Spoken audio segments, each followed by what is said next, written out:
मकान बराए फरोख्त। अखबार में इश्तिहार पढ़ने के बाद प्रॉपर्टी डीलर ने मौजूदा नंबर पर राब्ता किया। वहां से एक ज़ईफुल उम्र शख्स की आवाज आई और प्रॉपर्टी डीलर को घर देखने की दावत दी।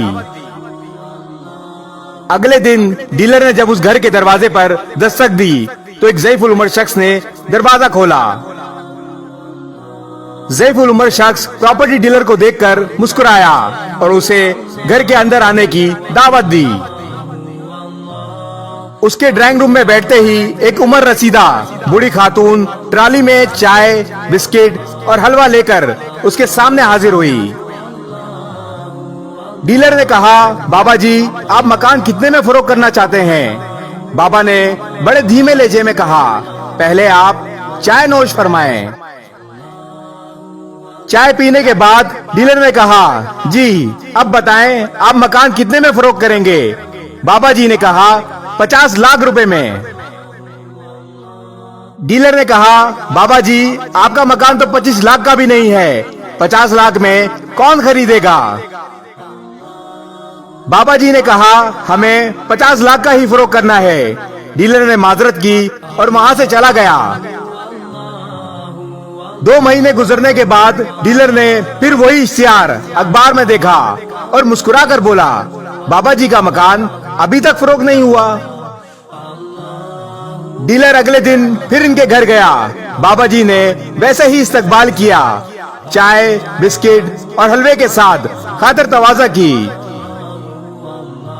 मकान की बात शुरू हुई तो बाबा जी ने फिर वही 50 लाख रुपए बोले। डीलर को गुस्सा आ गया, आपका मकान फरोख्त नहीं हो सकता। प्रॉपर्टी डीलर ये अल्फाज बोलता हुआ घर से बाहर निकल गया। कुछ दिनों बाद डीलर के दोस्त ने कॉल की और बोला, एक मकान देखने जाना है, सस्ते में मिल रहा है। प्रॉपर्टी डीलर मकान देखने दोस्त के साथ निकला तो दोस्त उसी मकान पर ले गया। डीलर ने दोस्त से कहा, ये बाबा पागल है, इसको मकान नहीं बेचना। दोस्त ने कहा, फिर भी एक बार बात करके देखते हैं। दरवाजे पर दस्तक दी तो बाबा जी बाहर आए और आते ही डीलर को गले से लगा लिया। फिर दोनों को अंदर आने की दावत दी। ड्राइंग रूम में बैठते ही उसी तरह चाय, बिस्किट और हलवा पेश किया गया। इस बार डीलर से रहा नहीं गया। उसने बाबा जी से पूछा, बाबा जी, आपको मकान फरोख्त नहीं करना तो बार बार इश्तिहार क्यों देते हो? हमें बार बार यहाँ आने पर क्यों मजबूर करते हो? बाबा जी ने बूढ़ी खातून की तरफ नम आंखों से देखा और आंसू साफ करते हुए डीलर से मुखातिब हुए, बेटा, हम दोनों बहुत बूढ़े हो चुके हैं। हमारे 3 बेटे हैं, इनको आला तालीम दिलवाई, अब वो मुल्क से बाहर हैं। इन्हें हमारी कोई फिक्र नहीं। हमारा अकेलापन हमें अंदर ही अंदर खत्म कर रहा है।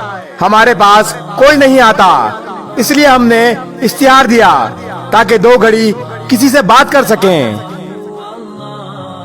बुढ़ापा और अकेलापन, इन दोनों के साथ जिंदगी किस कदर मुश्किल है, इस बात का अंदाजा आपको तभी होगा जब आप बूढ़े हो जाएंगे।